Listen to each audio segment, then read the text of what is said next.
దేవుని యొక్క వాక్యాన్ని కొంత సమయం మనం ధ్యానం చేసుకుందాం. దేవుడి ఇంతవరకు కూడా ఉదయకాలం 10 గంటల నుంచి ఈ సమయం వరకు కూడా దేవుడు తన పరిశుద్ధాత్మని మందిరంలో ఉంచి మనందరితోటి కూడా ఉండి మన ఆత్మలకి మరి నెమ్మది సమాధానం అనుగ్రహించిన గొప్ప దేవునికి మహిమ కలుగును కాక ఈ సమయంలో వాక్య భాగములు కూడా కొంచెం తీసుకుని దేవుని వాక్యాన్ని ధ్యానిద్దాం. దేవుని యొక్క మాటలు ఇవి నా మాటలు కాదు, కానీ దేవుడు పలుకుతున్న మాటల్ని మరి ఏ విధంగా మన జీవితం మనం తీసుకోవాలో, ఏ విధంగా దాన్ని మనం అన్వయించుకోవాలో మన జీవితాల్లో, మరి యొక్క ఆశీర్వాదకరమైనటువంటి మాటలుగా మరి ఉంటుండబోతుండగా మనం జాగ్రత్తగా ఈ యొక్క వాక్యాన్ని విందాము, ధ్యానం చేసుకుందాం. దేవుడు మరి ఆయా సమయాల్లో మరి తను తాను ప్రత్యక్షపరుచుకున్న సమయాలు చాలా పరిశుద్ధ గ్రంథంలో ఉన్నాయండి. మరి దేవతలు అనేవారు ఈ లోకంలో చాలామంది ఉంటారు, దేవుళ్ళు అనేవారు కూడా చాలామంది ఉన్నారు. కానీ మన దేవుడు, నిజమైనటువంటి దేవుడు ప్రత్యక్షపరుచుకున్న రీతిగా మరి ఏ దేవుడు కూడా ప్రత్యక్షపరుచుకోలేదండి. దేవుడు మరి ఆయా సమయాల్లో మరి తానే ప్రత్యక్షమై తన మహిమ పొందుకున్నాడు.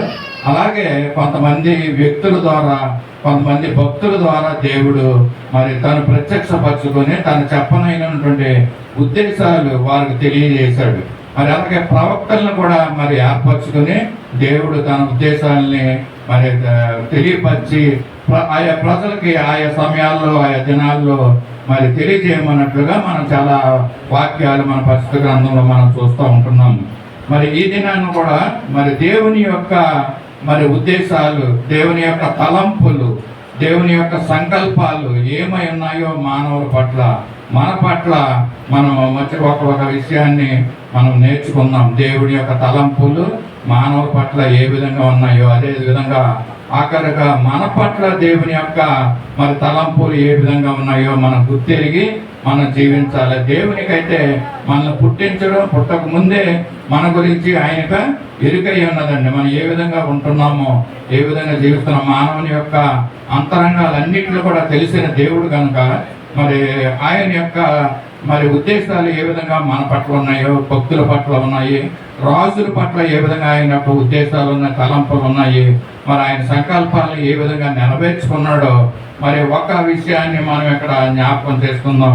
పరిశుద్ధ గ్రంథం నుండి మూలవాక్యం ఇర్మియా గ్రంథము 29వ అధ్యాయం మరి 10-11 వచనాల్లో మరి ఈ విధంగా తెలియజేస్తున్నాడు. దేవుని యొక్క తలంపులు, దేవుని యొక్క ఉద్దేశాలు ఏ విధంగా మరి ఆ యొక్క వ్యక్తికి ఉంటున్నాయన్నదే తెలియజేస్తున్నాడు.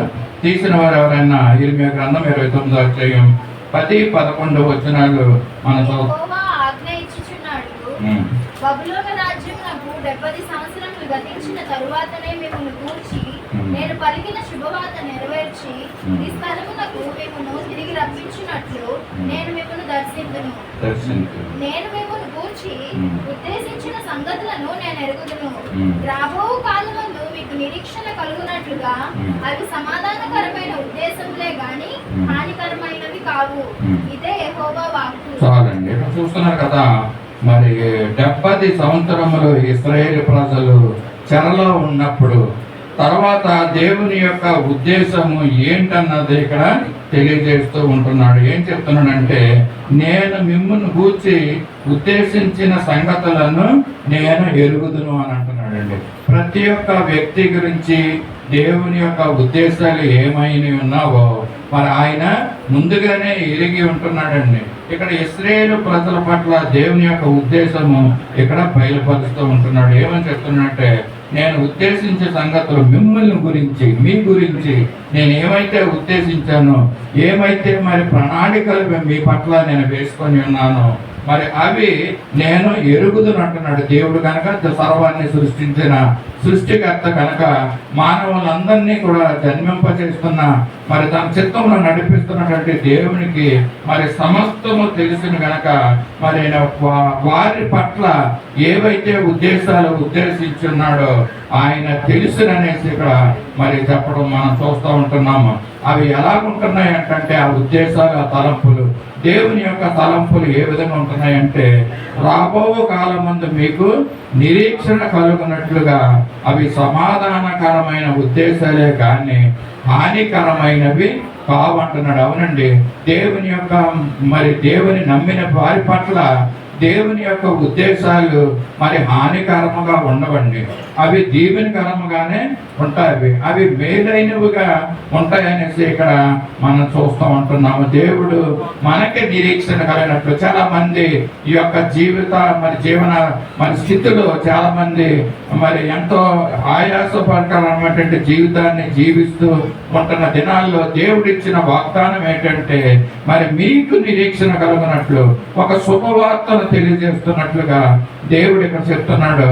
అవి సమాధానకరమైనటువంటి ఉద్దేశాలే దేవుడు మన పట్ల ఉద్దేశిస్తూ ఉంటున్నాడండి. దేవుడు మరి ఎంత నమ్మకమైన దేవుడు మన దేవుడు ఈ మాటను చెప్తూ ఈ యొక్క వాగ్దాన రూపంగా ఈ మాటల్ని ఇశ్రాయేలు ప్రజలు చెప్తున్నాడు. ప్రస్తుతము జీవిస్తున్న మనకి వీటిని మనము అన్వయించుకోవాలండి.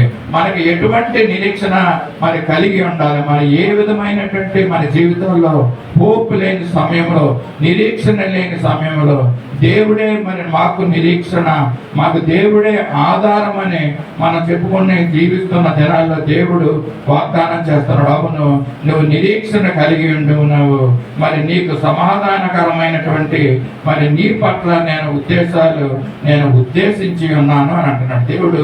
మరి ఇంతవరకు మనం జీవించిన జీవితం మనకు తెలుసండి. ఏ విధంగా తల్లి గర్భంలో నుండి మనం జన్మించి ఉన్నామో, తర్వాత మరి బాల్య స్థితిలో మనం ఏ విధంగా జీవించామో, యవన స్థితికి వచ్చిన తర్వాత ఏ విధంగా జీవించామో, మరి తర్వాత దినాల్లో కూడా ఏ విధంగా జీవిస్తున్నామో అన్నదే మనకు తెలుసు. కానీ జరగబోయే విషయాలు రాబో దినాల్లో మరి ఏమి సంభవిస్తుందో, ఏ విధంగా దేవుడు మనం నడిపిస్తాడన్న విషయం మనకు తెలియదు. దేవుడు నిన్న నేడు నిరంతరం ఏకరీతి ఉంటున్నవాడు. భూత భవిష్యత్తు వర్తమాన కాలంలో ఉంటున్న దేవుడు మరి నీ జీవితం పట్ల, నా జీవితం పట్ల ఒక సంకల్పాన్ని కలిగి ఉన్నాడండి. మనమైతే అనాలోచితంగా ఈ లోకంలో జీవిస్తూ మన జీవిత ప్రయాణాన్ని మనం సాగించుకుంటున్నాం. కానీ దేవుడైతే ఆయనకి తెలుసు.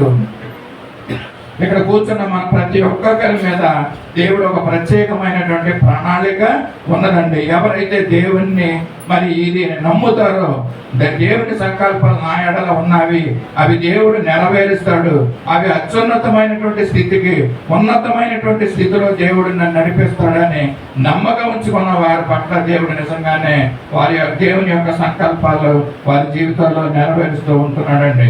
ఇక్కడ చెప్తున్నాడు చక్కని మాట, నేను మిమ్మల్ని గురించి ఉద్దేశించిన సంగతులు నేను ముందుగానే ఎరుగుదును, అవి మీకు మనకి నిరీక్షణ కలిగిస్తాయి అంటున్నాడు.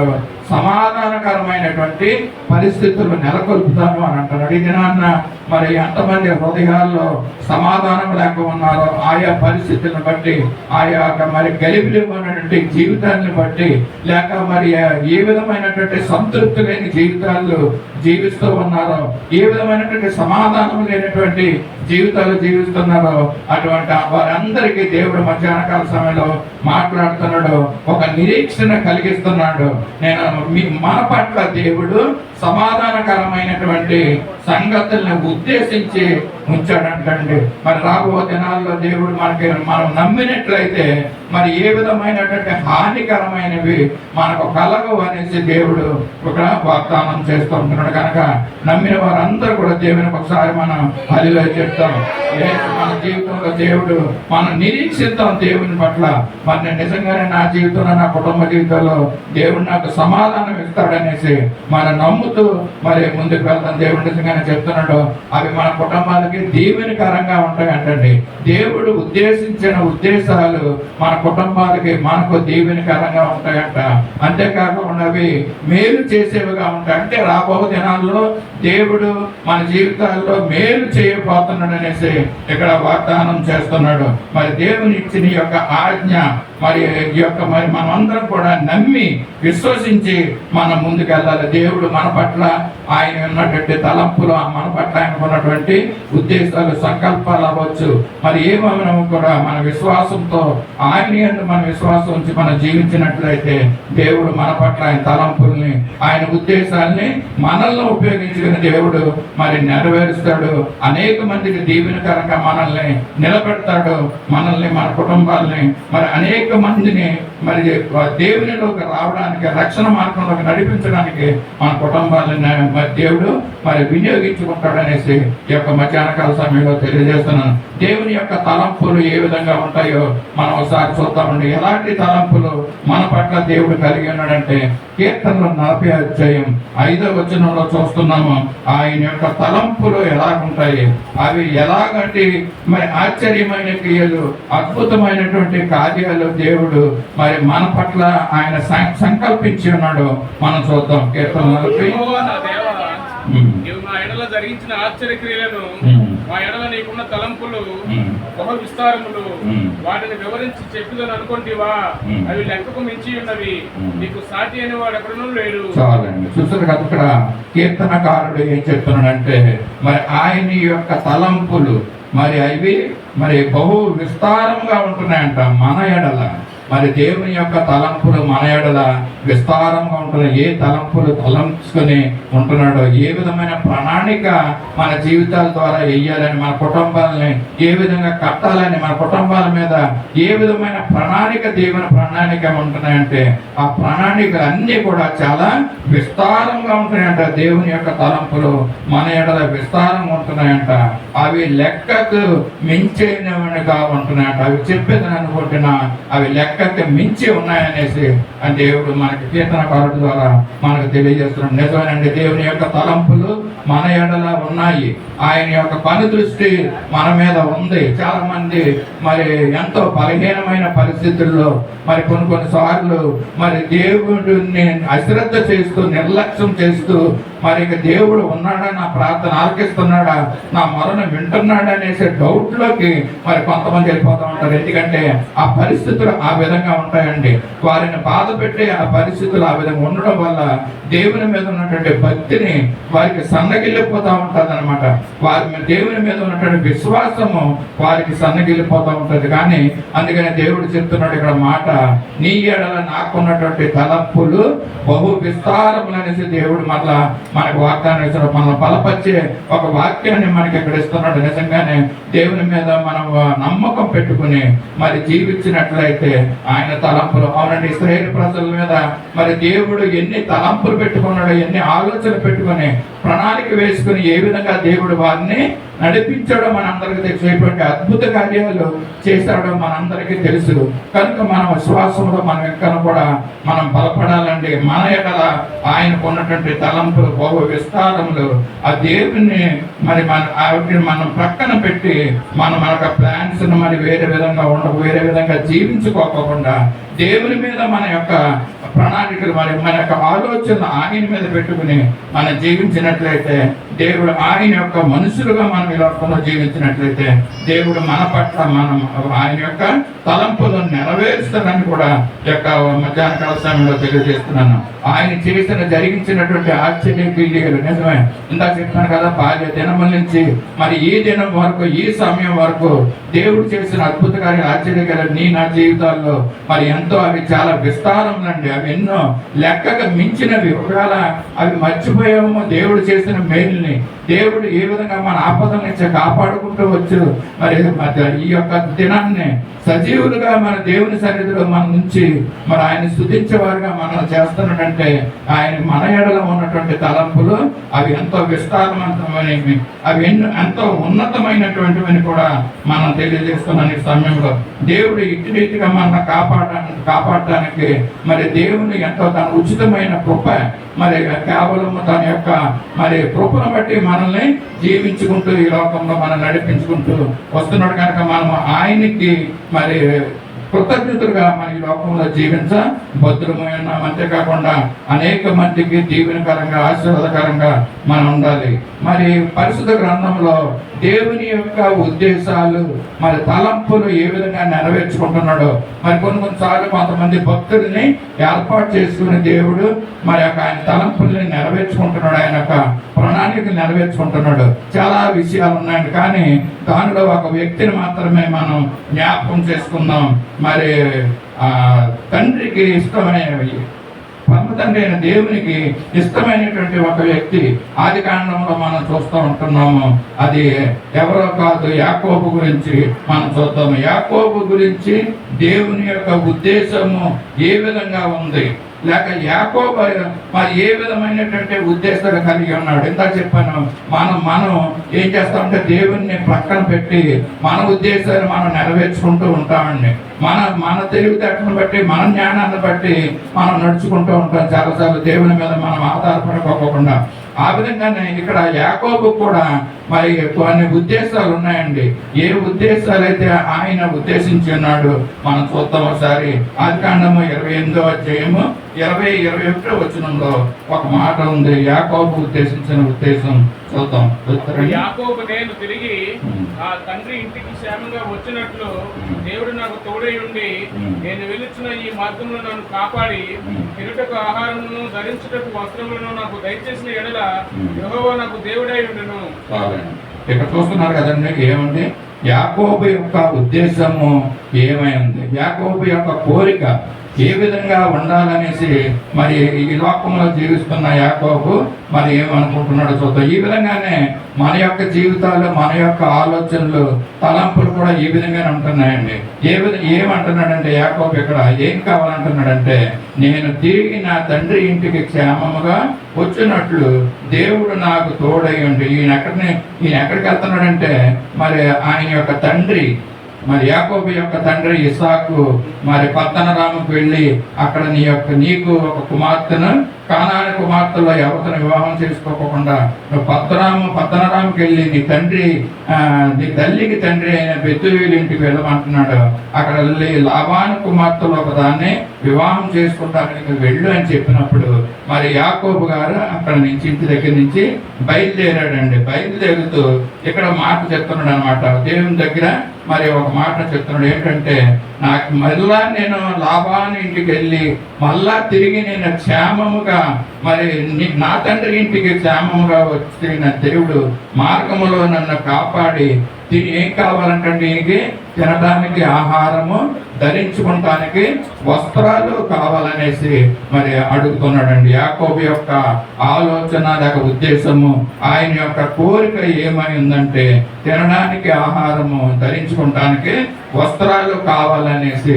తిరిగి వచ్చేటప్పటికి పరిస్థితులన్నీ గలిబిలైపోకుండా క్షేమంగా నేను నా తండ్రి ఇంటికి తిరిగి రావాలి, నాకు ఆ సమయానికి ఆహారం నాకు సమృద్ధిగా ఉండాలి, అలాగే నేను వేసుకుంటానికి వస్త్రాలు కూడా సమృద్ధిగా ఉండాలనేసి ఆయన కోరుకుంటున్నాడు.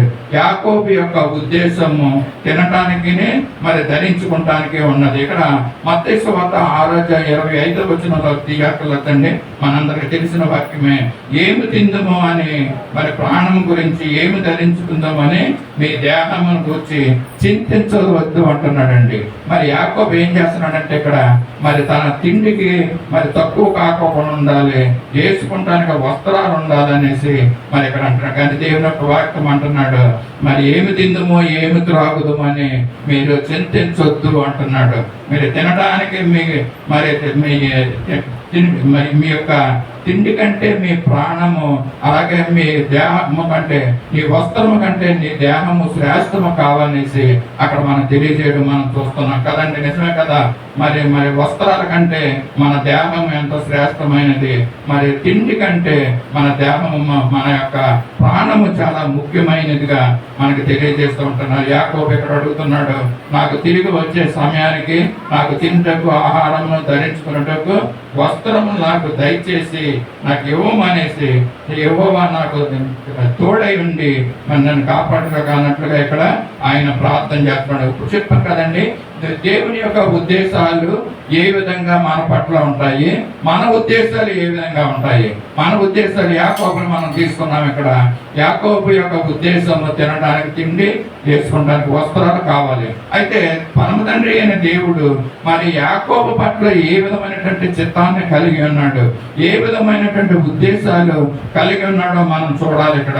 అదే మరి ఆదికాండంలో 28వ అధ్యాయం 12-16 వచనాల వరకు మనం చూస్తుంటే దేవుని యొక్క ఉద్దేశము యాకోబు పట్ల ఏ విధంగా ఉందో మనం చూస్తాం. చక్కని సన్నివేశము ఇక్కడ మనం చూద్దాం. ఆదికాండము 28వ అధ్యాయము 12 నుంచి మరి అప్పుడు అతడు ఒక కల కనెను. ఆ, అందులో ఒక నిచ్చెన భూమి మీద నిలువబడి ఉండెను.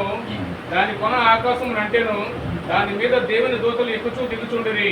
మరి యెహోవా దానికి పైగా నిలిచెను. ఈ తండ్రి అయిన అబ్రహాము దేవుడను ఇస్సాకు దేవుడైన యెహోవాను, నీవు పండుకొని ఉన్న ఈ భూమిని నీకును నీ సంతానముకు ఇచ్చెదను.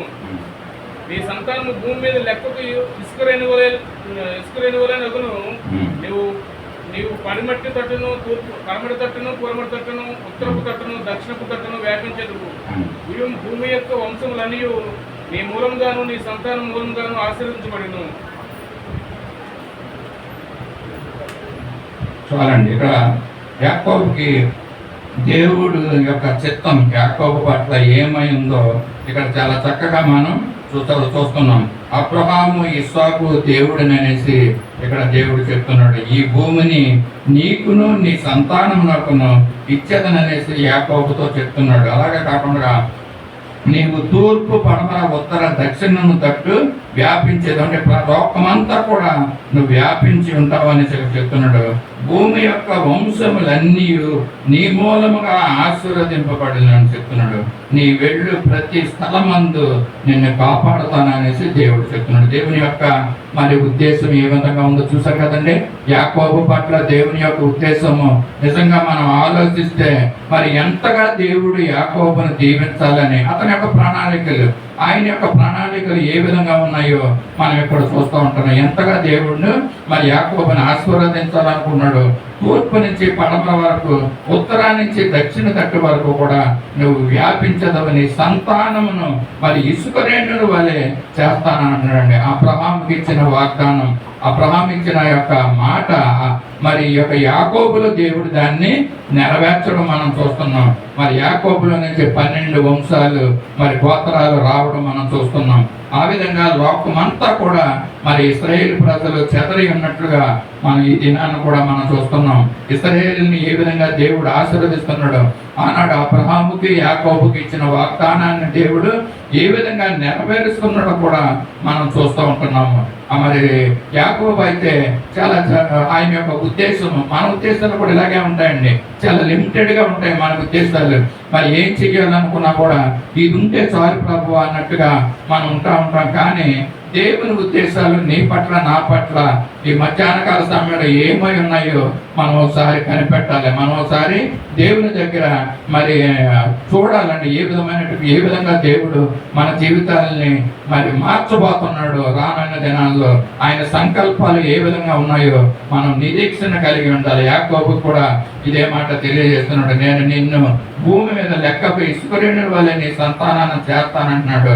ఈ భూమిని నీకు నీ సంతానానికి ఇస్తానని చెప్తున్నాడు. యాకోబు అయితే ఆయనకు వస్త్రం కావాలి, తిండి కావాలి అనుకున్నాడు. కానీ దేవుడైతే ఏమంటున్నాడంటే ఈ భూమి అంతా కూడా నీకు ఇస్తానన్నట్టుగా దేవుడు వాగ్దానం చేస్తూ ఉంటున్నాడు.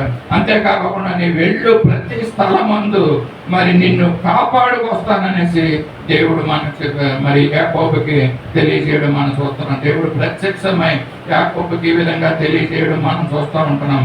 ఈ దేశానికి నిన్ను మరలా రప్పిస్తాను, నువ్వు అక్కడికి వెళ్ళి మరి తిరిగి వచ్చినప్పుడు దేవుడు ఏ విధంగా ఆశీర్వదిస్తున్నాడో మనం చూడొచ్చు. అలాగే అంతేకాకుండా దేవుడు యాకోబు పట్ల తనకు ఉన్నటువంటి చిత్తం ఏ విధంగా ఆశీర్వదించాలనుకుంటున్నాడు మరి ఇదే కాకుండా ఇంకా కొన్ని మాటలు మనం చూద్దాం. 35 అధ్యాయం అదే ఆదికాండంలో 35 అధ్యాయం 9 నుంచి 12 వచనాల్లో దేవుడు యాకోబుని మరి ఎక్కువగా ఆశీర్వదిస్తానని ప్రేమిస్తానని మరి ఇక్కడ చెప్తా ఉంటున్నాడు. 35 అధ్యాయం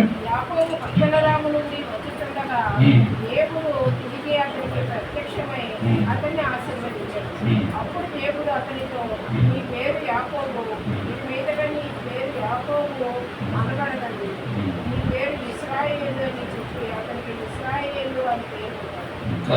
మరియు దేవుడు నేను సర్వశక్తి గల దేవుడను, నీవు ఫలించి అభివృద్ధి పొందుము, జనములకు సమూహములు నీ వలన కలుగును, రాజులను నీ గర్భవాసులను పుట్టెదరు, నేను అబ్రహాములకు ఇస్సాకును ఇచ్చిన దేశము ఇచ్చదను, నీ తర్వాత నీ సంతానములకు ఈ దేశం ఇచ్చదని అతనితో చెప్పాను. చాలండి, చూసారు కదా. దేవుడు మరి ఇందాక చెప్పిన విషయాలే కాకపోకుండా మరి ఇంకా ఏ విధంగా ఆశీర్వదిస్తానని యాకోబు చెప్తున్నాడు. అంటే యాకోబు పట్ల దేవుడు ఉద్దేశించిన ఉద్దేశాలు చాలా ఉన్నాయి, అవి లెక్కగా మించిగా ఉన్నాయని అనేసి ఇక్కడ తెలియజేస్తున్నాము. మరి ఆయన యొక్క తలంపులు మరి ఎంతో గొప్పవని కూడా మనం చూస్తూ ఉంటున్నాం. దేవుడు మరి యాకోబుని ఏ విధంగా ఆశీర్వదిస్తున్నాడంటే, మరి యాకోబుని పేరుని మార్చి ఇశ్రాయేలుగా దేవుడు ఇక్కడ పేరు పెట్టాడండి. అంతేకాకుండా దేవుడు చెప్తున్నాడు, నేను సర్వశక్తి గల దేవుడని. మనమందరం ఈ మాట మనం నమ్మాలండి. దేవునికి సర్వము కూడా ఆయనకి లోబడి ఉందండి. ఆయన శక్తి గల దేవుడు. ఏ కార్యాన్ని అయినా చేయడానికి సిద్ధము, సాధ్యమైనటువంటి ఆ దేవుణ్ణి మనం నమ్మి విశ్వసించాలి. యాకోబు ఏ విధంగా నమ్మాడో, మరి ఆయన దగ్గర నుంచి ఎన్ని ఆశీర్వాదాలు పొందుకుంటున్నాడో మనం చూస్తున్నాం. ఇక్కడ ఏమన్నాడంటే, నీవు ఫలించి అభివృద్ధి పొందుము, జనమును జనముల సమూహమును నీ వలన కలుగును, రాజులను నీ గర్భవాసమున పుట్టెదురు. ఎంత గొప్ప సంగతి చూడండి. మరి యాకోబు అనుకున్నాడండి, ఈ విధంగా నేను ఆశీర్వదించబడతాను, ఈ విధంగా నేను జీవించగలను అనేసి. మరి యాకోబు ఎప్పుడు కూడా అనుకోలేదు. మన జీవితంలో కూడా మరి అడుగుబాటు కంటే కూడా మనం ఊహించే వాటి కంటే కూడా దేవుడు అత్యధికంగా అనుగ్రహించగల దేవుడు అండి. ఆ దేవుడు మనం నమ్మాలి, మనం విశ్వసించాలి. మనం ఏ పరిస్థితుల్లో ఉన్నప్పటికీ కూడా దేవుని ఎడల మన సంతృప్తి కలిగి ఆయన్ని ఘనపరుస్తూ ఆయన స్తుతిస్తూ ఉండాలి. ఇందాక మరి మన ఉత్తర పక్షత్రాల్లో చూసాం, ఆయన పరిశుద్ధుడైన దేవుడు. శరాబులు మహాదోతలు ఆయన్ని ఎప్పుడు కూడా పరిశుద్ధుడని పొగుడుతూనే ఉంటాయంట. మానవులుగా దేవుడు మనల్ని లోకంలో జీవించి ఈ శ్రేష్టమైనటువంటి జీవితాన్ని దేవుడు మనకు అనుగ్రహించాడు. సర్వశక్తి గల దేవుడుగా మనకు ఆయన ఉంటున్నాడండి. కనుక మనం ఆయన్ని ఎల్లప్పుడూ కూడా ఆయన్ని స్తుతిస్తూ ఆయన మహింపరుస్తూ ఘనపరుస్తూ ఉండాలి. యాకోబుని మరి దేవుడు వాగ్దానం చేస్తున్నాడు, ఆయన గర్భాన్ని నుంచి మరి రాజులు పుడతారంటే. చూసారా, ఆయన యొక్క సంతానము మరి లోకములో రాజులుగా ఉంటూ ఉంటారనేసి దేవుడు వాగ్దానం చేస్తున్నాడు. ఎంత చక్కని మాటలు మరి దేవుడు మరి యాకోబు పట్ల దేవుడు కలిగి ఉన్నాడో మనం ఇక్కడ చూస్తున్నాం. దేవుడు యాకోబు ప్రత్యక్షమై ఈ విధంగా రాజులు గర్భవాసంలోని పుడతారనేసి చెప్తా ఉంటాడు. దేవుడు మరి యాకోబు ఒంటరిగా పత్తనరాముకి మరి వెళ్ళి మరి అక్కడి నుంచి తిరిగి వచ్చినప్పుడు దేవుడు ఏ విధంగా కూడా ఆశీర్వదించాడో మనం చూస్తూ ఉంటున్నాము. దేవుడు మరి యాకోబు దేవుడు ఏ విధంగా ఆశీర్వదించాడో మన పరిశుద్ధ గ్రంథం మరి అదే ఆదికాండము 32వ అధ్యాయము 5-8 వచనాలు మనం చూస్తుంటే, పశువులు గాడిదలు మందలు దాసీ జనము కలరు, ఈ కటాక్షం నా యందు కలుగునట్లు నా ప్రభువుకి ఇది తెలియజేయనంపించనని నీ సేవకుడైన యాకోబు అని చెప్పుడని వారికి ఆజ్ఞాపించాను. చాలండి, ఇక్కడ చూస్తున్నాం కదండి. మరి దేవుడు ఎంతగా మరి ఆశీర్వదించాడో యాకోబుని వాగ్దానం చేయడమే కాకోకుండా మరి దేవుడు యాకోబుని ఏ విధంగా ఆశీర్వదించాడంటే, లాబాను దగ్గరికి వెళ్ళి మళ్ళీ తిరిగి వస్తున్నప్పుడు అక్కడ ఏం చెప్తున్నాడంటే, మరి నేను లాబాను వద్ద నివసించి నాకు పశువులు గాడిదలు మందలు దాస జనము మరి కలదనేసి యాకోబుని దేవుడు ఈ విధంగా ఆశీర్వదించాడండి. చెప్పడమే కాకుండా వాగ్దానం ఇవ్వడమే కాకుండా ఈ విధంగా మరి ఆశీర్వదించినట్లుగా మనం చూస్తున్నాం. గాడిదలతోటి మందలతోటి పశువులతోటి దాసి జనాలతోటి దేవుడు యాకోబును ఆశీర్వదించాడు. అంతేకాకుండా 8వ వచనంలో ఏం చూస్తున్నామంటే, తనతోనున్న జనులను మందలను పశువులను ఒంటెలను 2 గుంపులుగా విభాగించాడనేసి ఇక్కడ మనం చూస్తున్నాం. అంటే దేవుడు యాకోబుని ఎంతగా మరి ఇక్కడ ప్రేమించి ఆయన్ని ఆశీర్వదించాడో మనం చూస్తున్నాం. యాకోబు ఒంటరిగా వెళ్ళాడండి. మరి వెళుతూ కోరుకున్నది ఏంటంటే, నాకు తిరిగి వచ్చే లోపల నాకు వస్త్రము తినడానికి తిండుంటే చాలని మరి అనుకున్న వ్యక్తి దేవుడు ఆయన యొక్క జీవితాన్ని మార్చివేశాడండి. ఆయన యొక్క పేరును మార్చివేసేసాడు. ప్రియమైన దేవుని సంగమా, మరి నీవు దేవుని మీద సంపూర్ణమైనటువంటి నమ్మకం ఉంచితే ఆయన ఉద్దేశాలు మన పట్ల, ఆయన ప్రణాళికలు సంకల్పాలు ఎంత ఉన్నతంగా ఉంటాయో, అవి మన జీవితంలో ఏ విధంగా నెరవేరుస్తాయో మనం తెలుసుకుంటూ ఉంటాం. ఎప్పుడంటే దేవునికి మన జీవితాలు మన సజీవ యాగంగా మనం అర్పించుకోవాలండి. ఆయన అర్పణగా మనం అర్పించుకున్నట్లయితే యాకోబును దీవించిన దేవుడు మనల్ని కూడా దీవిస్తాడనేసి మనం నమ్మి విశ్వసించాలి. మరి దేవుడు యాకోబు గురించి మరి రెబ్కా యొక్క గర్భంలో ఉండగానే దేవుడు యాకోబుని దీవించిన విధానం మనం చూస్తూ ఉంటున్నాము. గర్భంలో 2 జనాలు ఉంటాయనేసి గర్భంలోనే యాకోబుని దీవించిన దేవుడు ఆ సందర్భం మనం చూద్దాము. ఆదికాండంలోనే 25వ అధ్యాయంలో మరి 23వ వచనంలో కామెంట్స్ ఉంటామాట. 25వ అధ్యాయం 23వ వచనంలో ఏమనుంటుందంటే దేవుడు 2 జనములు నీ గర్భంలో కలవు, 2 జనపదములు నీ కడుపులో ప్రత్యేకంగా వచ్చును. ఒక జనపదం కంటే ఒక జనపదం బలిష్టమై ఉండును, పెద్దవాడు చిన్నవానికి దాసుడేనని నేను. చాలండి, ఇక్కడ చూసారు కదా. అప్పుడు యెహోవా ఆమెతో ఇట్లా, నేను ఎవరితోటండి, రెబ్కా గారితోటి ఇట్లా నేను ఏమంటాడంటే 2 జనములు నీ గర్భంలో కలవు, 2 జనపదములు నీ కడుపులో నుండి ప్రత్యేకముగా వస్తాయనేసి దేవుడు చెప్తున్నాడు. ఒక జనపదము కంటే ఒక జనపదము బలిష్టంగా ఉంటుందంట. మరి ప్రాముఖ్యమైన మాట ఏంటంటే పెద్దవానికి చిన్నవాడు మరి లోబడి ఉంటాడు, దాసుడు అవుతాడనేసి ఇక్కడ మాట చూస్తున్నాం. దేవుని యొక్క మరి ఉద్దేశాలు, తలంపులు యాకోబు పట్ల ఏ విధంగా ఉన్నాయో మనం చూస్తూ ఉంటున్నాం. మనం కూడా మరి కొన్నిసార్లు కొన్ని పరిస్థితుల్లో మరి ఎంతో మరి తొందరపడే పరిస్థితులు మనం ఉంటాయి. మరి ఊగిసలాడిపోతూ ఉంటాం, మానసికంగా ఎంతో కృంగిపోయిన పరిస్థితుల్లోకి వెళ్ళిపోతూ ఉంటాం. కానీ దేవుడు చెప్తున్నాడు, నిన్ను గర్భంలోనే నిన్ను నేను ఏర్పరచుకున్నాను. నువ్వు గర్భంలో ఉండగానే దేవుడు మనల్ని చూశాడండి. నువ్వు రూపింపబడక ముందే ఆయనకి తెలుసు దేవుడు నువ్వు ఎలాగుంటావో ఏటన్నది. అటువంటి దేవుణ్ణి మనంగా సజీవంగా ఆయనకి అర్పించుకుంటే దేవుడు మన జీవితాన్ని తప్పుకోకుండా మరి ఆశీర్వాదకరమైనట్టుగా మన జీవితాన్ని దేవుడు మారుస్తాడండి. యాకోబుని మరి ప్రేమించిన దేవుడు, యాకోబుని ఆశీర్వదించిన దేవుడు మరి నన్ను కూడా దేవుడు ఆశీర్వదిస్తారు. మనం ఆయనకి మరి దాసులుగా మనం ఈ లోకంలో జీవించాలి. రక్షణ పొందిన వ్యక్తులుగా మరి దేవుని ఎరిగిన వ్యక్తులుగా మనం ఉంటుండగా మరి ఏ విధమైనటువంటి నిర్లక్ష్యము మన జీవితాల్లో ఉండకూడదు. మరి ఏ విధమైనటువంటి వేషధారణకరమైనటువంటి జీవితాలు మనలో ఉండకూడదండి. దేవుని యొక్క సన్నిధిని మనం ప్రేమించి ఆయన మీద మనం శ్రద్ధ కలిగి ఆయన యందు భయభక్తులు కలిగి మనం జీవించాలి. యాకోబు మరి ఆయన యందు భయభక్తులు కలిగిన జీవితాన్ని జీవించాడు కనుక దేవుడు ఆయన్ని ఏర్పరచుకున్నాడండి. ఒక చోట చెప్తాడు, యాకోబు మరి భయముతోను వణకుతోను అనేసి ఒక మాట ఉంది. మన ముందుకు వెళ్ళిన తర్వాత ఆ మాటను చూద్దాం. మరి ఇంత చక్కని మరి దేవుడు మనకుండగా యాకోబును దీవించిన దేవుడు మరి ఎంతో విస్తారమైనటువంటి దీవెనలు ఆయనపై కుమ్మరించాడండి. మరి అటువంటి దేవుని మనం సేవిస్తున్నాం కనుక ఈ లోకంలో ఉండగా మనం దేని విషయంలోనూ చింతించకూడదండి. మరి దేవుడు ఇంతగా యాకోబుని మరి ప్రేమించడానికి గల కారణాలు ఏంటి, దేవుడు ఏమి చూసి యాకోబుని మరి ఈ విధంగా ఏర్పరచుకున్నాడు, మరి ఏ విధంగా దీవించాడన్నది, ఏమి చూశాడన్న మాటలో 4 మాటలు చూసుకుని ముందుకు వెళ్దాం. మరి ఆదికాండము 32వ అధ్యాయంలోనే, అదే ఆదికాండము 32వ అధ్యాయము 26, 28 వచనాల్లో ఒక మాట ఉందండి. యాకోబు ఆయన తెల్లవారుచున్నది కనుక నన్ను పోనిమ్మనగా అతడు, నీవు నన్ను ఆశీర్వదించితేనే గాని నేను నిన్ను పోనీయను. ఆయన నీ పేరేమని అడుగగా అతడు యాకోబు అని చెప్పాను. అప్పుడు ఆయన, నీవు దేవునితోనూ మనుషులతోనూ పోరాడి గెలిచినవి కనుక ఇక మీదట నీ పేరు ఇశ్రాయేలే గాని యాకోబు అనబడదని చెప్పాను. చాలండి, చూసారు కదా. ఇక్కడ మరి యాకోబు ఏ విధంగా రాత్రంతా కూడా మరి దేవుని దేవతలతో అక్కడ పెనుగులాడినట్లుగా చూస్తున్నాము.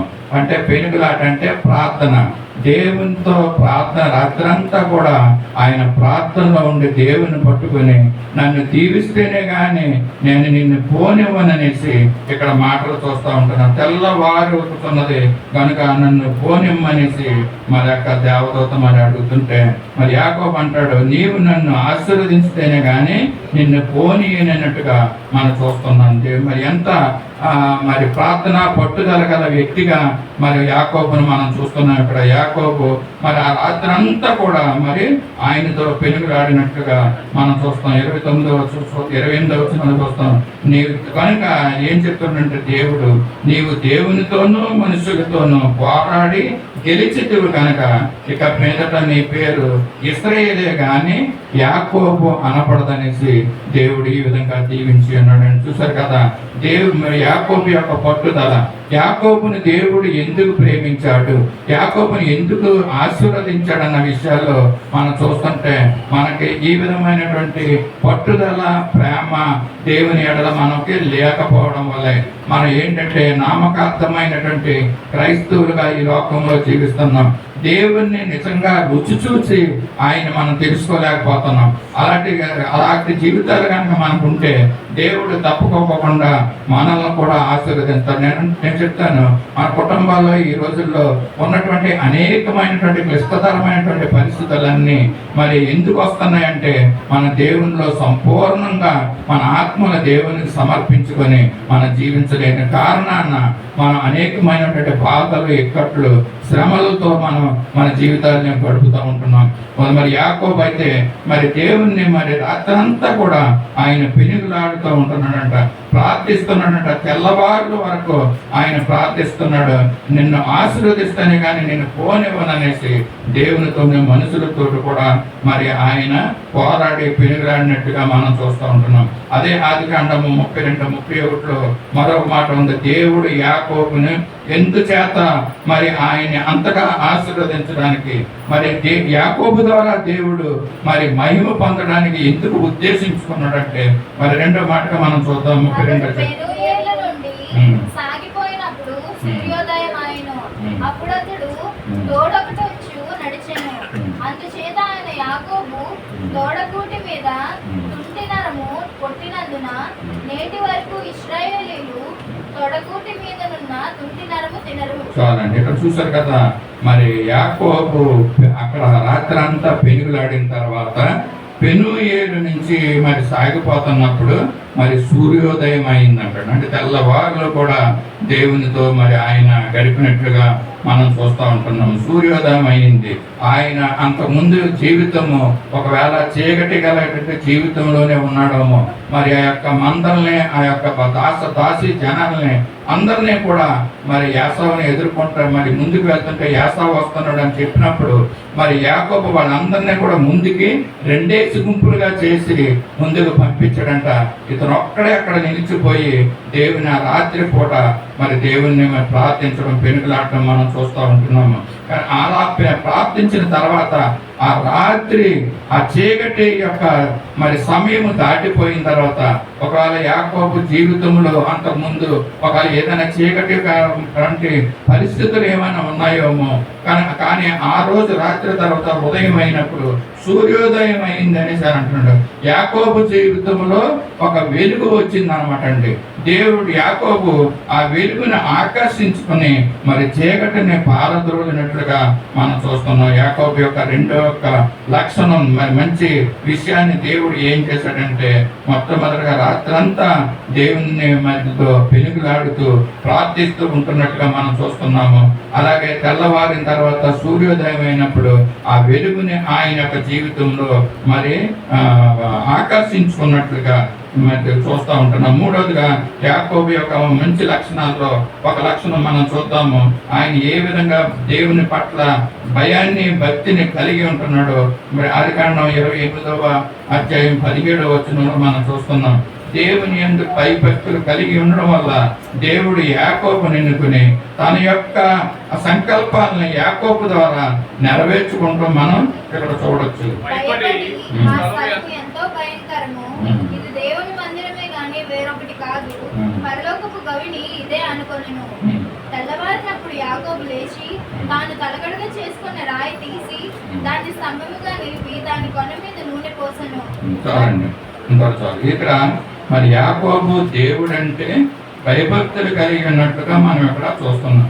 ఆ స్థలాన్ని అది చూసి ఇది నిజంగానే యెహోవా స్థలమని తెలుసుకొని భయపడ్డాడండి. దేవుని సన్నిధి అంటే మరి యాకోబు భయపడినట్టుగా మనం చూస్తూ ఉంటున్నాము. మరి చాలా మంది మన ఈ రోజుల్లో ఎంత చెప్పినట్టుగా దేవుని సన్నిధి అంటే నిర్లక్ష్యమైనటువంటి మరి స్థితిలో మరి వాళ్ళు గడుపుతూ ఉంటున్నారు. ఏ విధమైన భయం లేకోకుండా ఉంటున్నారు. మరి లోకానుసారమైన విషయాలను బట్టి వాళ్ళు భయపడుతున్నారు, కానీ దేవుని విషయంలో శ్రద్ధ, భయము, భక్తి లేనట్లుగా మనం మరి లోకంలో జీవిస్తున్నాం. యాకోబు అయితే మరి దేవుని ఎడల భయభక్తులు కలిగి జీవించున్నాడని ఆదికాండం 20:17 చూస్తున్నాం. ఆ స్థలాన్ని చూసినప్పుడు ఇది దేవుని యొక్క స్థలమే, దేవుని యొక్క సన్నిధి అనేసి భయపడ్డాడు. అంతేకాకుండా అతడు వణుకుతూ ఉన్నట్టుగా మనం చూస్తున్నాం. దేవుని యొక్క చిత్తము యాకోబు పట్ల ఎందుకు నెరవేరుతుందంటే ఆయనకి, యాకోబుకి దేవుడు అంటే భయభక్తులు కలిగి ఉన్నాడు అనేసి. 4వది మనం చూద్దాం, యాకోబు మరి ఎటువంటి మరి దేవునికి ఇష్టకరమైనటువంటి జీవితాన్ని జీవించడానికి ఎటువంటి మంచి లక్షణం కలిగి ఉన్నాడో ఆయన మరి ఒక వచనంలో మనం చూస్తాము. యోషియా గ్రంథం 12వ అధ్యాయం మరి 4వ వచనంలో మనం చూస్తాము. యాకోబు మరి కన్నీరు విడిచి మరి ప్రార్థన చేశాడంట. యోషియా గ్రంథము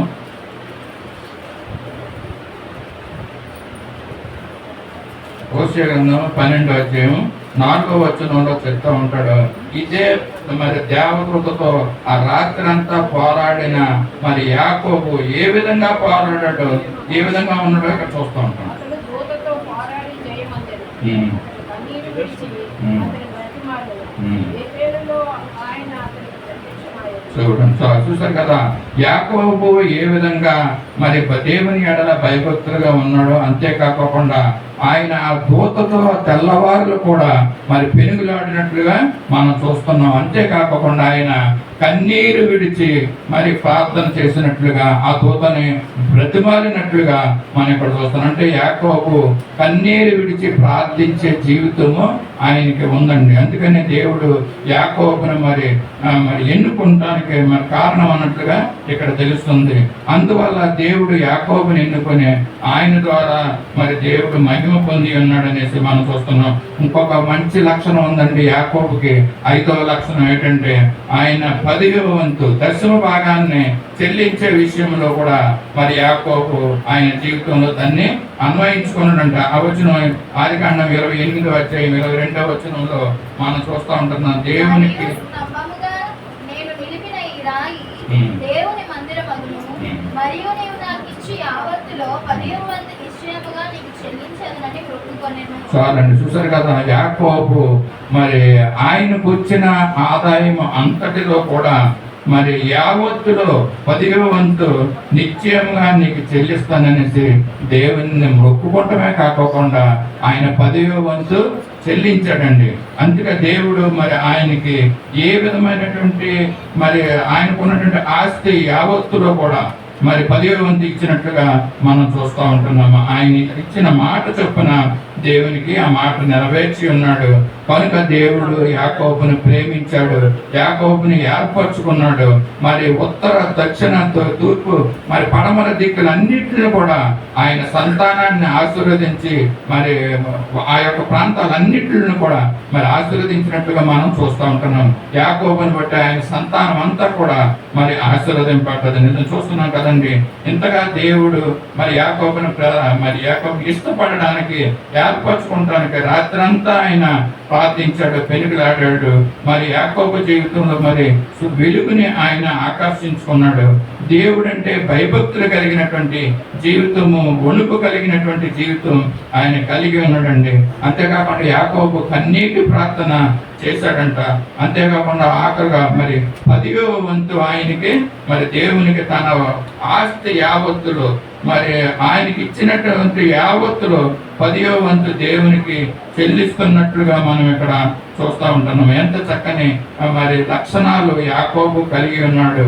అందునిమిత్తం దేవుడు మరి యాకోబుని ఏర్పరచుకున్నాడు. ఇంకొక మాట చూద్దాం, మరి యాకోబు జీవితంలో చేసిన ప్రాముఖ్యమైనటువంటి విషయాన్ని ఏంటంటే ఆయన బలిపీఠాలను కట్టాడండి. ఆయన మరి ప్రయాణమై వెళ్తూ ఉన్నప్పుడు మరి యాకోబు దేవునికి బలిపీఠాలను కట్టాడు. బలిపీఠానికి సాదృశ్యం మనందరికీ తెలుసు, ప్రార్థన అనేసి. ప్రార్థన బలిపీఠాలని మరి ఏ రకంగా చూస్తారు, బలిపీఠాలు అవ్వచ్చు, దేవునికి బలి అర్పణలు అర్పించవచ్చు. కానీ మరి యాకోబు మరి ఒక ప్రార్థనా జీవితం కలిగి ఉండి మరి బలిపీఠాలను కట్టిన ఆదికాండం 35 అధ్యాయము 6-7 వచనంలో మనం ఈ మాటను చూస్తాం. మరి ఏ విధంగా యాకోబును అతనితోనున్న జనులందరూ కనానులో లూజుకు అనగా బేతేలుకు వచ్చిరి. అతడు తన సహోదరి ఎదుట నుండి పారిపోయినప్పుడు దేవుడు అక్కడ అతనికి ప్రత్యక్షమైన కనుక అక్కడ బలిపీఠం కట్టి ఆ చోటుకి ఎల్ బెతేల్ అని పేరు పెట్టింది. చాలండి, చూసారు కదా, దేవుడు మరి యాకోబు మరి బలిపీఠాన్ని అక్కడ కట్టి దానికి ఏల్ బేతేలు అని పేరు పెట్టాడండి. మరి బేతేలు అంటే దేవుడు అనేసి మనకి తెలుసు. ఇక్కడ మరి బలిపీఠాన్ని దేవుడు కట్టాడు అంటే ప్రార్థనా జీవితాన్ని దేవుడు మరి ఎక్కడైతే ఆయన ఉంటున్నాడో వస్తున్నాడో మరి ప్రయాణం చేస్తున్నాడో ఆయా సమయాల్లో దేవునికి ప్రార్థించిన వ్యక్తిగా మనం చూస్తుంటున్నాం. దేవుడు యాకోబుని ప్రేమించడానికి గల కారణాలు ఇవ్వండి, ఆయన యాకోబుని ఏర్పరచుకుంటానికి గల కారణాలు ఇవనేసి మేము తెలియజేస్తున్నాం. దేవుడు యాకోబును ఎలా ఆశీర్వదించాడండి అనేసి మనం అనుకుంటే ఈ విషయాలన్నీ కూడా యాకోబులో ఉంటున్నాయి. మనందరికీ తెలిసిన విషయాలు. మరి యాకోబు మోసగాడనేసి చాలా మంది చెప్తా ఉంటారు. మనందరికీ తెలిసిన విషయం ఏంటంటే యాకోబు మోసగాడు అనేసి. కానీ మరి ఇప్పుడు చెప్పుకున్న విషయాలన్నీ కూడా యాకోబులో ఉన్నటువంటి మంచి లక్షణాలు. దేవుడు ఎందుకు ఎన్నుకున్నాడు? మరి యాకోబు మోసగాడు అని అంటే కానీ దేవుడు ముందుగానే గర్భంలోనే మరి యొక్క రిబ్కామ్ గారి యొక్క గర్భంలో ఉండగానే మరి ఆ యొక్క జనాంగాల్ని దేవుడు ఏర్పరచుకున్నాడు. పెద్దవాడు చిన్నవానికి దాసుడు అవుతాడు అన్నట్టుగా కూడా దేవుని యొక్క వాగ్దానం ఉంది. ఆ వాగ్దానాన్ని నెరవేర్చుకున్నాడు తండ్రి. మరి అంతేకాకుండా మరి యాకోబు అన్నను మోసం చేశాడు అనేసి కొంతమంది అంటూ ఉంటారు. కానీ అక్కడ వాక్యాలు మనం చదువుతూ ఉంటుంటే ఎక్కువగా అక్కడ మోసపరిచింది ఎవరంటే యాకోబు యొక్క తల్లి అండి. ఆమె యొక్క ప్లాన్ అనమాట అవన్నీ కూడా. మరి చిన్న కుమారుని తీసుకొచ్చి నువ్వు గొర్రెలు మందలించు, మంచి గొర్రెని తీసుకురా, నేను వండి పెడతాను, దాన్ని నువ్వు మీ తండ్రి దగ్గరికి తీసుకెళ్ళు అనేసి చెప్పడం. అంతేకాకుండా యాసావు యొక్క వస్త్రాన్ని మరి యాకోబు అంటాడు, మరి నా అన్న అయినటువంటి యాసావు రామములు గలవాడు, నేనైతే నున్నన వాడిని అనేసి మరి భయపడతా ఉంటాడండి. మరి తల్లి చెప్పిన మాట ప్రకారంగా ఆజ్ఞ అని ఉంటుందండి. అక్కడ ఆ ఆజ్ఞ ప్రకారంగా మరి అతను చేసాడే కానీ అతను మరి కావాలని అన్నను మోసపరచలేదు అన్నట్లుగా చరిత్రకారులు చెప్తూ ఉంటారు. మరి ఈ విధంగా మరి యాకోబు మరి మోసగాడనేసి చాలా మంది మన హృదయాల్లో ఉంటాయి. కానీ ఏ విధమైన పరిస్థితుల్లో యాకోబు జీవించాడో మనం చూస్తూ ఉంటున్నాము. అలాగే మామను మోసం చేశాడు అన్నట్టుగా చెప్తా ఉంటారండి. యాకోబు లాబానును మోసం చేశాడనేసి. కానీ మరి ఎన్నిసార్లు లాబాను మరి యాకోబును మోసం చేశాడు? యాకోబు మోసం చేయలేదు. కానీ మరి ఒకే ఒక దిక్కున ఆ యొక్క గొంజి చారల చెట్లని వేసి మరి అవన్నీ కూడా మరి మచ్చలు ఉన్నటువంటిగా మరి రావడానికి అతను చేసాడే. కానీ మరి ఏవైతే ఆ మచ్చలు పొడలు కలిగి ఉన్నాయో అవి యాకోబు యొక్క ఆస్తి అవుతాయి అన్నట్టుగా అవి గుర్తుగా ఐడెంటిఫై చేయడానికి వీలుగా ఉండేటట్లుగా మరి అవి వాటిని చేయడం చేశాడు. కానీ మరి కావాలని అతను మోసం చేయలేదు అన్నట్టుగా కూడా చరిత్రకారులు చెప్తా ఉంటారు. అయితే లాబాను యాకోబుని ఎన్నిసార్లు మోసం చేశాడంటే మరి ఒక వాక్యం ఉంది. ఆదికాండంలో 31వ అధ్యాయంలో మనం చూస్తూ ఉంటాం. 38 నుంచి 41వ వచనంలో చూస్తూ ఉంటుంటే ఆదికాండము 31వ అధ్యాయం లాబాను ఏ విధంగా యాకోబును మోసం చేసుకొచ్చాడో మనం చూస్తూ ఉంటాం. ఎందుకంటే నీ ఇద్దరి కుమార్తెల నిమిత్తము 14 ఏండ్లు, నీ మంద నిమిత్తము 6 ఏండ్లు నీకు కొలువు చేసి తిని, అయినను నీవు నా జీవితము 10 మార్లు మార్చితివి. అయినను నీవు నా జీవితము 10 మార్లు మార్చితివి. చూసారు కదా, లాబాను యాకోబుని ఏ విధంగా మోసగించి ఉన్నాడు. మరి అతని ఇంటికి వెళ్ళినప్పుడు మరి 20 ఏళ్ళు మరి అక్కడ కొలువు చేశాడంట. అతనికి పని చేసి పెట్టాడు. అతని గొర్రెల మందలన్నింటిని కూడా మరి కాచాడండి. అంతేకాకుండా అతని కుమార్తెల నిమిత్తము మరి ఎవరండి రెబ్కాని రాహేలుని మరి వివాహం చేసుకోవాలని అనుకుంటున్నప్పుడు మరి లాబాను మోసగించి మరి లేయాని పంపించడం మనం చూస్తూ ఉంటున్నాం. మరి ఆ మరొక 7 ఏండ్లు మరి రాహేలు నిమిత్తం ఆయన కొలువు చేసినట్లుగా కూడా మనం చూస్తున్నాం. అంటే 14 ఏండ్లు మరి రాహేలు గురించి యాకోబు మరి అక్కడ మామగారి దగ్గర కొలువు చేశాడనేసి ఇక్కడ మనం చూస్తూ ఉంటాం. అంతేకాకుండా నీ మంద నిమిత్తము 6 ఏండ్లు నీకు కొలువు చేసి తిని మరి అయినప్పటికీ కూడా మరి నా జీతాన్ని 10 మార్లు మార్చావని, అంటే 10 మార్లు అతని జీతాన్ని తగ్గించేసినట్టు దేవుడు యాకోబుని ఏ విధంగా ఆశీర్వదిస్తున్నాడో, ఆ మందలని ఏ విధంగా ఆశీర్వదించుకుంటూ వెళ్తున్నాడో మరి లాభాన్ని వీళ్ళందరూ కూడా చూస్తున్నారండి. చూసినప్పుడు ఏం చేస్తున్నారంటే మరి ఆ యొక్క అతనికి ఫిక్స్ చేసినటువంటి జీతంని తగ్గిస్తా ఉన్నాడట. అది ఆ విధంగా 10 మార్లు మరి యాకోబు యొక్క జీతాన్ని మార్చినట్లుగా మరి దేవుని యొక్క వాక్యాన్ని మనం చూస్తూ ఉంటాం. అంటే ఈ విధంగా మరి యాకోబుని మరి లాభాన్ని మోసం చేసినట్టుగా కూడా మనం చూస్తూ ఉంటున్నాము. మరి దేవుడు నిజంగా మరి ఈయన మోసగాడే అయితే కనుక మరి ఎబ్రీ పత్రికలో పౌలు చెప్తాడు, ఒక పూట భోజనము కొరకు మరి ఆశపడి జ్యేష్ఠత్వాన్ని అమ్మివేసినటువంటి యాసావు వంటి భ్రష్టుడైన వ్యభిచారి అయిన ఎవరైనా ఉన్నారనేసి అక్కడ వాక్యంలో మనం చూస్తున్నాం. నిజమేనండి. నాకు చిన్నప్పుడు తెలియక ఎందుకు అయ్యో యాసావుని ఈ విధంగా మరి దేవుడు శిక్షిస్తున్నాడు, యాకోబుని ఇంటికి ఈ విధంగా ఆశీర్వదిస్తున్నాడు, మోసగాడు అన్నట్టుగా అనుకునేవాడిని. కానీ దేవుని యొక్క వాక్యాలన్నింటిని కూడా చదువుతున్నప్పుడు మరి దేవుడు ముందుగానే యాకోబుని ఆశీర్వదించాలనేసి మరి ఆయన ప్రణాళిక ఉందండి. ఆయన ప్రణాళికని ఎవరు కూడా మార్చలేరు. ఒకవేళ యాకోబు పట్ల దేవుడికి అటువంటి ఉద్దేశాలు, సంకల్పాలు ఉన్నట్లుగా మన పట్ల ఏ విధమైన సంకల్పాలు ఉన్నాయో దేవుని మనం అడిగి మనం తెలుసుకోవాలి. నిజంగా దేవుడు యాకోబుని ఆశీర్వదించిన దేవుడు నిన్ను నన్ను కూడా ఆశీర్వదించడానికి సిద్ధంగా ఉన్నాడు. మరి యాకోబు యొక్క ఉద్దేశం మళ్ళా జ్ఞాపకం చేస్తున్నాను.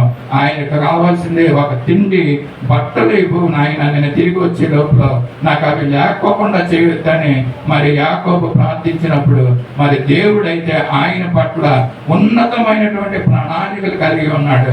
మరి లోకమంతా కూడా మరి ఆయన యొక్క సంతానము అనుభవిస్తుంది అన్నట్లుగా, మనం ఆశీర్వదిస్తున్నట్లుగా మరి దేవుడు చెప్పినట్లుగా మనం ఇక్కడ వాక్యాలు మనం చదివి ఉన్నాం. కనుక ప్రియమైనటువంటి సంగమ, ఈ మధ్యాహ్న కాల సమయంలో దేవుడు మనకు తెలియజేస్తున్నటువంటి విషయాలు ఏంటంటే, ఎంతో మంది వేసారిపోయినటువంటి జీవితాలతో మరి ఏ విధమైనటువంటి నిరీక్షణ లేనటువంటి మరి జీవితాలు జీవిస్తున్న వారితో దేవుడు చెప్తున్నాడు, మీరు నిరీక్షణ కలిగి ఉండండి, మీ పట్ల నా తలంపులు మరి బహు విస్తారములు అన్నట్లుగా దేవుడు చెప్తున్నాడు. ఇర్మియా గ్రంథంలో చెప్పిన మాటను కూడా మనం జ్ఞాపకం చేసుకుందాం. ఏ విధంగా దేవుడు మన ఎడల సంకల్పాలు, మిమ్మల్ని నేను ఎరుగుదును అని అంటున్నాడు.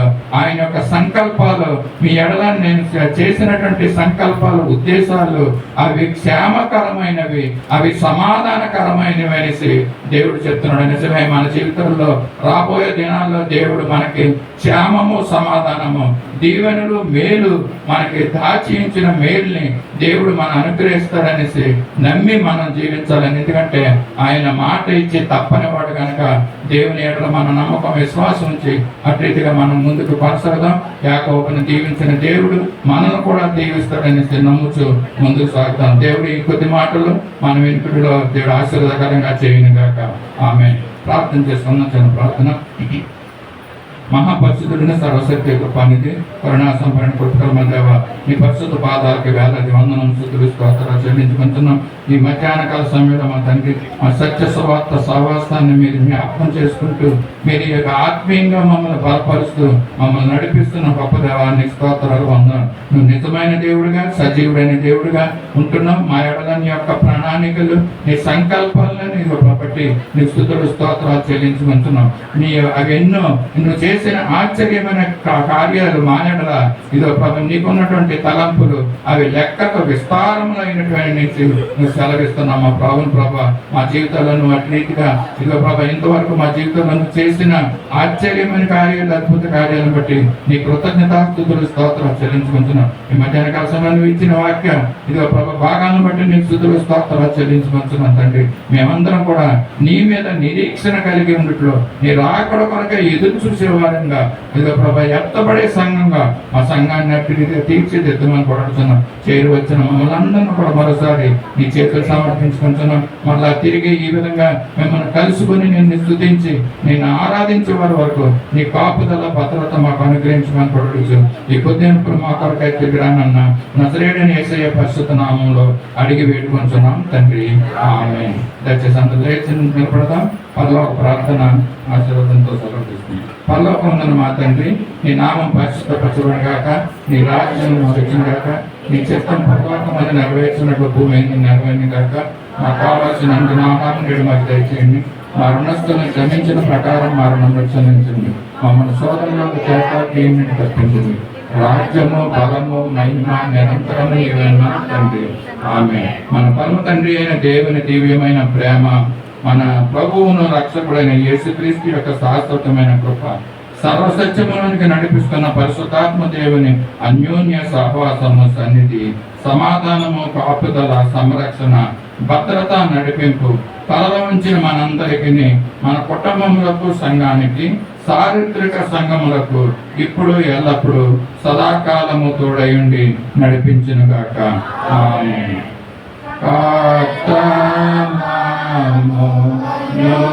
దీవించి క్షేమాన్నిచ్చి పంపుము. జీవాహార వాక్యాన్నిచ్చి మమ్మును పోషించుము.